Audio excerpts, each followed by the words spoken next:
Hey everybody. Notice I didn't say hey y'all or hey guys. Back.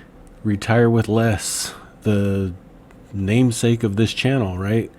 If you want to retire with less and you are like me, and I think the majority of people, I don't know, should I say majority? It probably is the majority of people who haven't saved enough for retirement.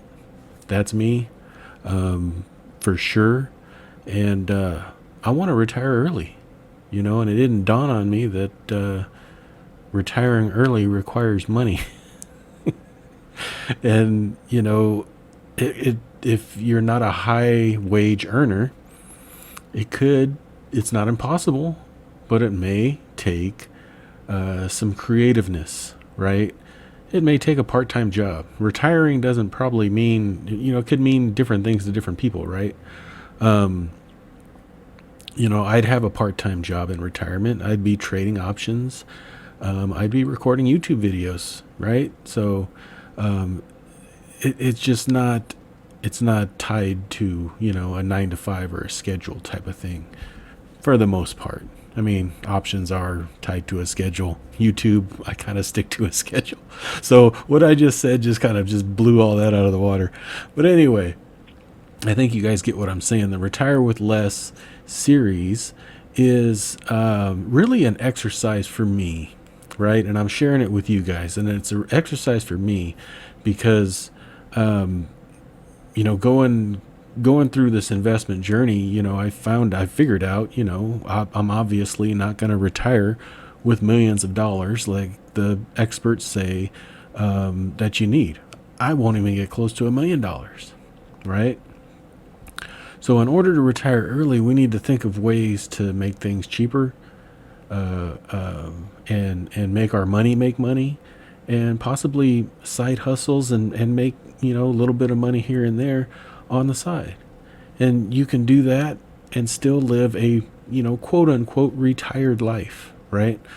So that's what drew me to this, right? Trying to figure out how I can make a smaller portfolio last a lot longer and generate income and things of that nature, right?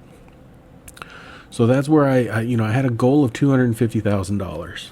Now, for those who don't know, this is a paper account. Okay, this isn't real money account. I'm not there yet. I hope to be there in the next few years. I would say 5 years, maybe.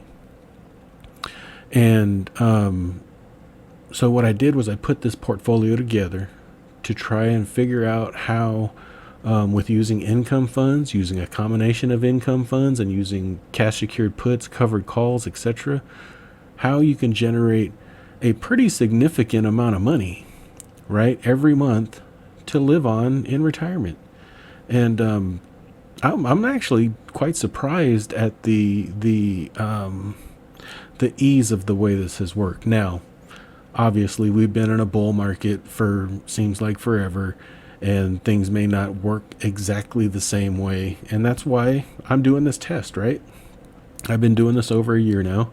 When they build cars, right? They do crash tests, they do failure tests, right? So if they bring a part in, right, like they test seat belts, right? They test that seat belt until it fails. And that way they know exactly how much force it can take before that part fails. Now, if there's a benchmark, right? Kind of like your income every month. So if that seatbelt doesn't meet the benchmark, they got to go back and figure out how to meet that benchmark. So that's kind of what this is. It's doing that because there's a lot of naysayers on what I'm doing here, right? And but without testing it long term, right? Very long term, there's no way you can say it's a failure. You know what I mean? So, I've proven it for a year. I hope I can prove it, a lot longer. That would be very beneficial to a lot of people that are just like me, low wage earners, started way too late saving for retirement, and really have a desire to retire early. Now, those that don't know, me and my wife are going to actually buy an RV. Yes, that RV. No, just kidding. And we're going to travel the country and see this country, see the wonderful sights that we almost basically have never been out of California. I mean, I've been out. My wife has never been out of California, but I've been out of California, but mostly on business, and traveling for jobs that I used to have that would send me out to for training or something like that, and so it was never for fun, it was never for pleasure, it was never for sightseeing. So that's why I'd rather retire early, so that I don't want to work till I'm 70 and then maybe my bones ain't working no more or whatever ain't working no more. And it won't be as easy doing that, right? So that's my goal, right? That's what I'm after.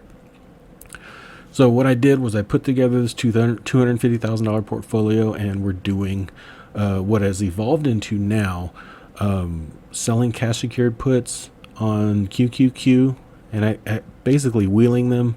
I added the RYLD income ETF on that side, $250,000 total. It's now grown obviously over a year. And then on another portfolio with the same amount of money, I started with QYLD, and I just did that alone. And we're just seeing what it's going to take and how long it will last, right? QYLD is kind of shaky. We'll get into that here shortly. So with all that being said, if you're new here, like, share, subscribe, do all that good stuff. Down in the pinned comment down below is ways you can support the channel. There's M1 Finance, Amazon link, Ko-Fi. There's all kinds of stuff down there. If you would, I would appreciate it. Also, just like, sharing, subscribing is great. I noticed there's a lot of people sharing my videos, and that's awesome. I appreciate it. So let's get into it. So let's just review July real quick, just to go over and see how the cash secured puts did for the QQQ. Let's do a quick overview of both of them, just to refresh our minds.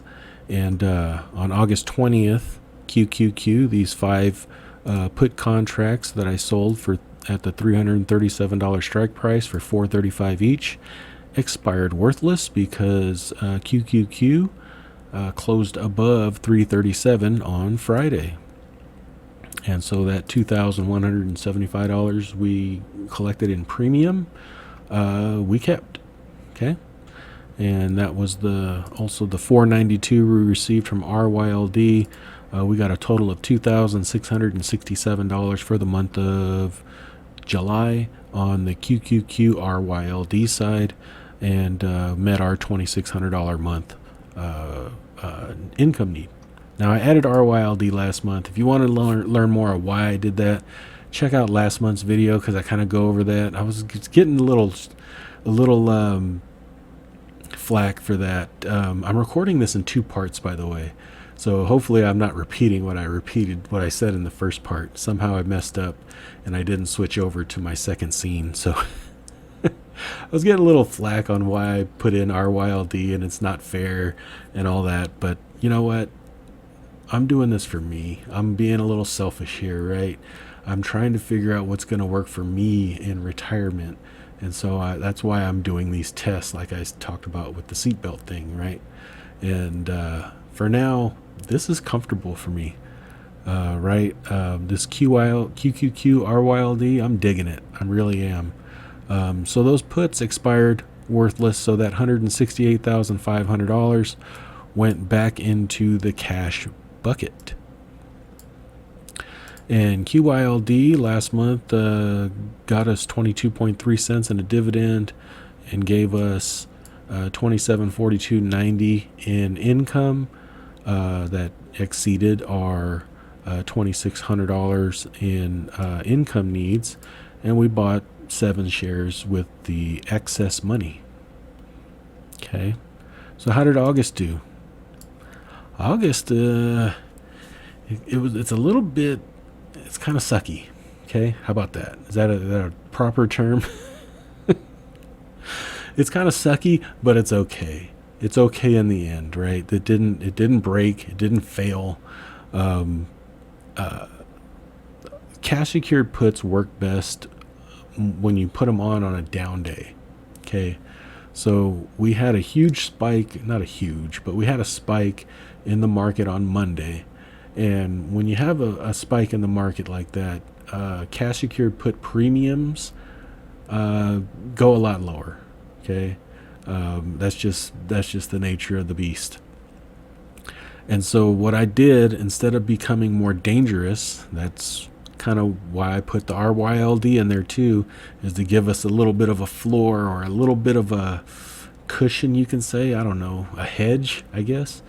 Um, I purposely didn't make enough money with QQQ this month because I wanted to be safer. Okay. This was an 80% probability of profit trade that I put on. Strike price of 354. I put on 5 contracts and collected $265 each on those contracts for a total of $1,325. Now, I could have went to 70% probability of profit and probably made, a lot more, right? But I didn't want to be up there. That would have been a lot higher. It would have been like 365 or something like that on the strike price, and I didn't want to do that. So I purposely went safer, collected $1,325, expires September 17th. RYLD paid out 25.1 cents, gave us $502 for a total portfolio income of $1,827 for the month, falling way short of our $2,600 income need of the month. Falling short $773. So GW, that failed. That sucks. Well, it when you got a bunch of cash sitting on the side, $772 shortfall isn't going to hurt you, right? It's okay, right? It's okay to pull from your cash balance. That's what it's for. We had we had over $73,000 in liquid cash that we can pull off. So I'm not even pulling off, well, a little over 1%, right, of the cash balance to make up for the shortfall, right? Because we have, that's the beauty of this side, is that it's not fully invested, and I like that. We do have, basically $50,000 invested in RYLD, and we have $177,000 in cash still in your account. But it's securing those contracts. And then you have $72,000 in liquid cash that's unsecured, unencumbered. So that's what I like about this side, is that it's so, I guess, unexposed to the market. Yes, you have those put contracts out there, but if those expire worthless, you're just all in cash. You're not really at the whim of the market, and you're still pulling out, decent money. I mean, $1,827. We had to pull some from cash, but I don't think that's big of a deal. The one that's scaring me, though, is the QYLD side. Now, QYLD, for some reason, and I think it's because the Friday on 8/20, we had a down day, and those down days aren't good for selling calls. And that's how QYLD makes their money, selling calls. And so we only got 18.8 cents. I don't know what's going on with QYLD. That's the only thing I can think of, is that. Because they've gone away from their 1% distribution on net asset value that they've been doing for a long time. And these past, other month, 2 months ago, June, was reduced, and so is August. So I don't know. It's kind of a nail biter here on this side because, you only got 18.8 cents, which is a total of $2,312.40 for a shortfall of 287.60.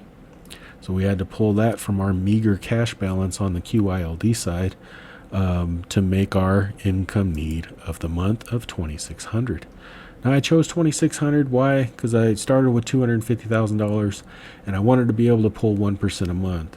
I've been doing this over a year now. We adjusted it for inflation by 3% or 4%. I forget which number it was. Probably wasn't enough, but we'll have to do that again come next year, and we'll see where that goes. And that's probably going to be the failing point of QYLD is inflation. Because we only got $839 in cash, and it's not looking good. Now, if you had, I did a video called Income Growth or Both.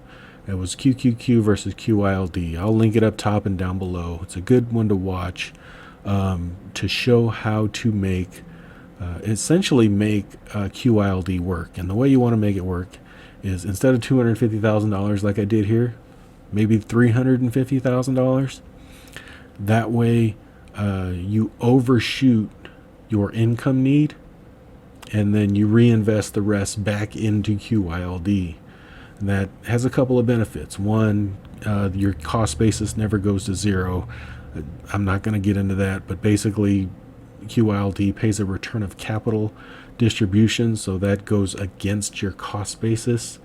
So if you are reinvesting a portion of your distribution back into QYLD, essentially your cost basis never gets to zero, because if your cost basis gets to zero on QYLD, then your income becomes taxable, and that negates the benefit of having a return of capital distribution.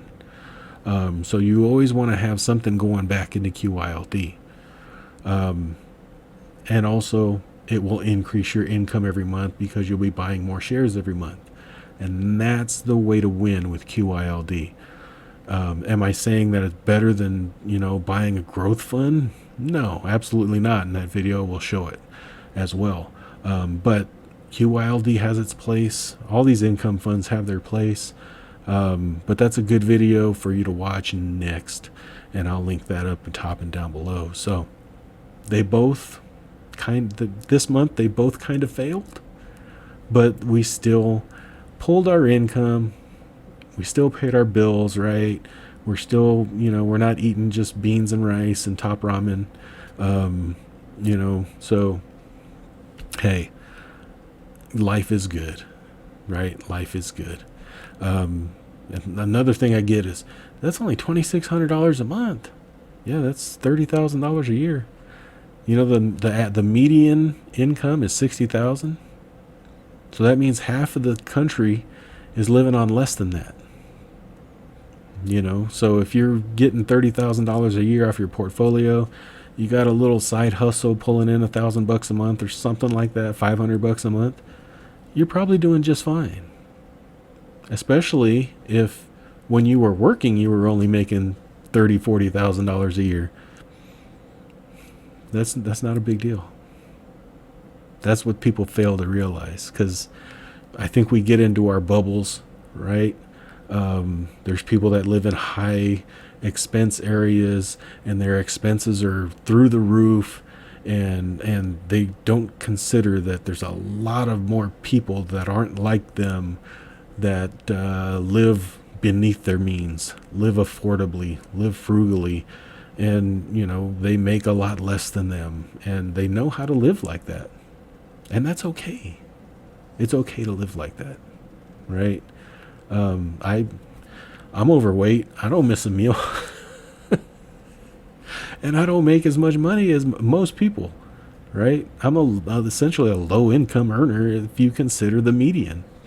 So anyway, I'll leave it at that. I don't want to get too far into that, but hope you guys enjoyed Retire with Less. This is my favorite series. I hope it's yours too. Leave me a comment down below, like, share, subscribe, do all that good stuff. Y'all have a good weekend, and we'll talk to you later. Thanks. Bye-bye. I am not a financial advisor. The information contained in this video is for entertainment and informational purposes only. It is not intended to be investment advice. Please seek a licensed professional for any investment, tax, or legal advice. Thank you.